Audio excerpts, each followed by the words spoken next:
Setelah semua daerah di bumi ini dijajah oleh Dajjal, akhirnya Dajjal ingin masuk kota Madinah tetapi tidak bisa.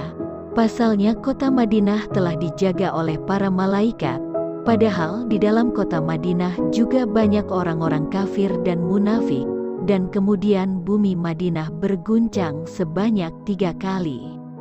Namun sebelum kita lanjutkan, bagi yang belum subscribe mohon untuk mengklik subscribe, like, komen, dan bunyikan tanda loncengnya agar tidak ketinggalan video kami selanjutnya. Dan jangan lupa bantu share ke teman kalian agar channel kami dapat berkembang dan kami lebih semangat untuk berbagi video yang bermanfaat. Sekarang mari kita lanjutkan kisahnya setelah bumi Madinah mendapat guncangan sebanyak 3 kali. Karena guncangan tersebutlah membuat orang kafir dan orang munafik merasa tidak kuat tinggal di kota Madinah. Maka mereka pun keluar dari kota Madinah dan akhirnya mereka menjadi pengikut Dajjal. Dalam hadis dari Anas radhiyallahu anhu, Rasulullah shallallahu alaihi wasallam bersabda, "Tiada suatu negeri kecuali ia akan diinjak oleh Dajjal selain kota Mekah dan Madinah. Setiap jalan masuk ke sana dikawal oleh malaikat dengan berbaris." Maka sampailah Dajjal di sebuah kebun pinggir Madinah, dan terjadilah 3 kali gempa bumi di Madinah. Lalu setiap orang kafir dan munafik keluar dari Madinah menuju kebun tadi. Hadis riwayat Muslim. Ketika itu, datanglah seorang pemuda yang gagah perawakannya.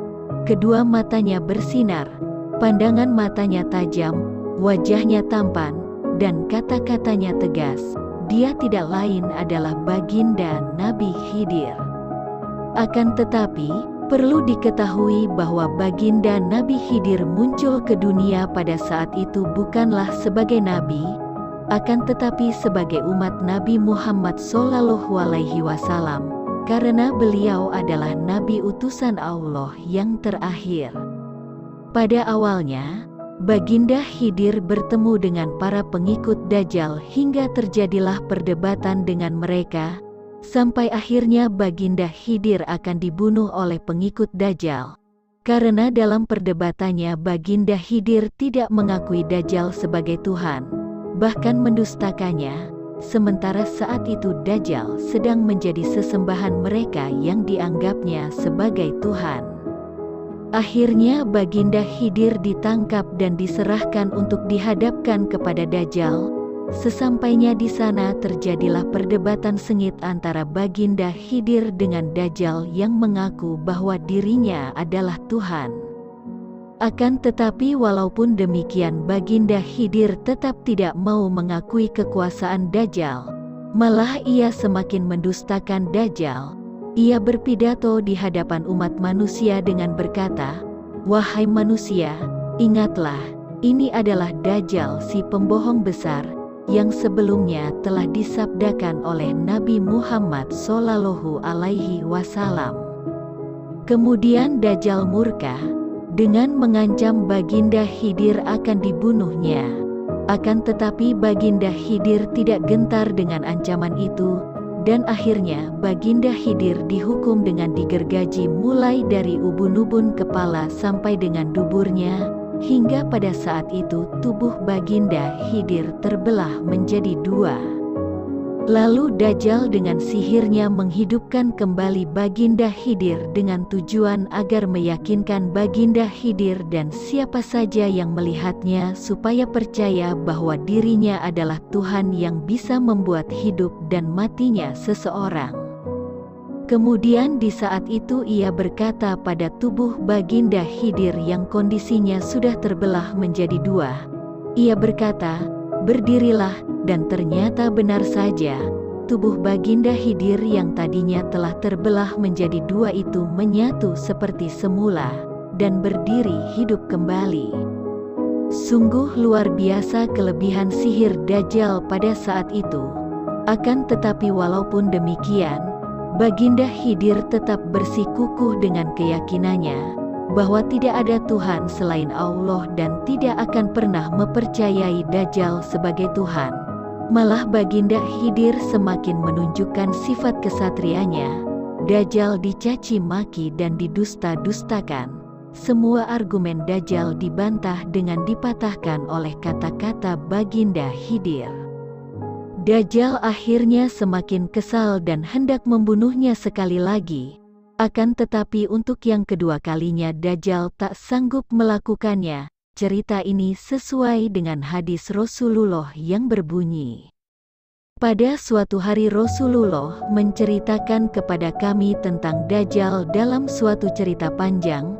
Di antaranya beliau menceritakan, Dajjal itu nanti akan datang dan dia terhalang untuk melalui jalan-jalan kota Madinah. Maka sampailah Dajjal ke sebuah kebun di dekat pinggir kota Madinah. Di hari itu datanglah kepadanya seorang laki-laki yang paling baik, dan laki-laki itu mengatakan, "Saya bersaksi bahwa engkau adalah Dajjal yang telah diceritakan oleh Rasulullah dalam hadisnya." Lalu Dajjal berkata kepada para pengikutnya, "Bagaimana pendapat kamu kalau saya membunuh orang ini, kemudian saya hidupkan kembali? Adakah kamu masih ragu-ragu tentang kekuasaanku?" Pengikut-pengikutnya menjawab, "Tidak." Lalu Dajjal membunuh laki-laki tadi kemudian menghidupkannya kembali. Ketika laki-laki itu hidup kembali, dia mengatakan kepada Dajjal, "Demi Allah, sekarang saya lebih mengerti tentang engkau seorang Dajjal." Lalu Dajjal hendak membunuhnya sekali lagi, tapi Dajjal tidak sanggup melakukannya. Hadis riwayat Muslim. Baginda Nabi Khidir ini adalah putra Malkan, dan ada juga yang mengatakan putra Amil. Ia adalah keturunan dari Ish bin Ishak bin Ibrahim alaihi salam. Adapun ibunda dari Nabi Khidir yaitu adalah Alha binti Faris, yang merupakan bibi dari Raja Iskandar Zulkarnain. Raja Iskandar Zulkarnain, ia adalah orang yang membuat kerangkeng penjara untuk Yakjus wa Makjus, yang sampai sekarang kerangkeng itu masih kokoh dan belum rusak, hingga pada akhirnya nanti kerangkeng tersebut akan jebol di akhir zaman. Menurut Imam Abu Ishaq Asyubai, bahwa sampai saat ini Baginda Nabi Khidir masih hidup di tempat persemayamannya, dan telah tertulis sejak zaman azali bahwa Nabi Khidir akan mati syahid besok pada zaman Dajjal, hingga mendapatkan pujian sebagai juara syahid di alam malakut.